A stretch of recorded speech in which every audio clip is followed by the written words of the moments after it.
இந்தியாவின் தென்கோடியில் இருக்கும் ஒரு மர்மமான மற்றும் மனதை உருக்கும் கதையை கொண்ட ஒரு இடம்தான் தனுஷ்கோடி.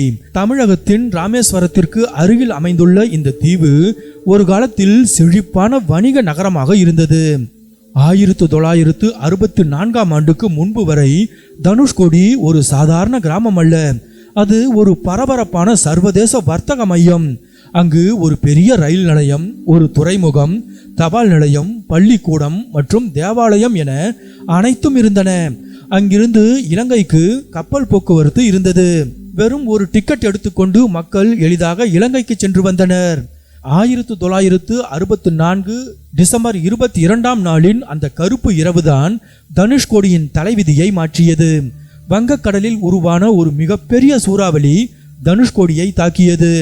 பாம்பனில் இருந்து தனுஷ்கோடி நோக்கி வந்து கொண்டிருந்த 110 பயணிகள் கொண்ட ரயில் கடலின் ராட்சத அலையினால் அப்படியே தூக்கி வீசப்பட்டது. அந்த ரயிலில் இருந்த ஒருவர் கூட உயிர் பிழைக்கவில்லை. அந்த ஒரே இரவில் ஒட்டுமொத்த நகரமும் மணலிலும் கடலிலும் மூழ்கியது.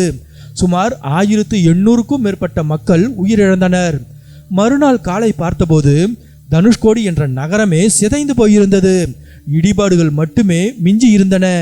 இந்த துயரத்திற்கு பிறகு இந்திய அரசு தனுஷ்கோடியை வாழ தகுதியற்ற நகரம் என்று அறிவித்தது. தப்பி பிழைத்த மக்கள் அங்கிருந்து வெளியேற்றப்பட்டனர். அதன் பிறகு பல ஆண்டுகள் அங்கு செல்வதற்கு சாலை வசதிகள் கூட இல்லை. இன்று தனுஷ்கோடி ஒரு பேய் நகரம் என்று அழைக்கப்பட்டாலும் அதன் அழகு பயணிகளை ஈர்க்கிறது. இன்றும் அங்கு சிதைந்து போன தேவாலயம் மற்றும் ரயில் நிலையத்தின் சுவர்களை காணலாம். அவை அந்த கருப்பு இரவின் கொடுமையான சாட்சிகளாக நிற்கின்றன. ஒரு பக்கம் அமைதியான மன்னார் வளைகுடா, மறுபக்கம் ஆர்ப்பரிக்கும் வங்கக்கடல்.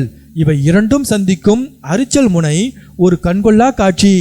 இதிகாசங்களின்படி அனுமன் தலைமையிலான வானரப்படை இலங்கைக்கு செல்ல இங்கிருந்துதான் பாலத்தை கட்டியதாக நம்பப்படுது.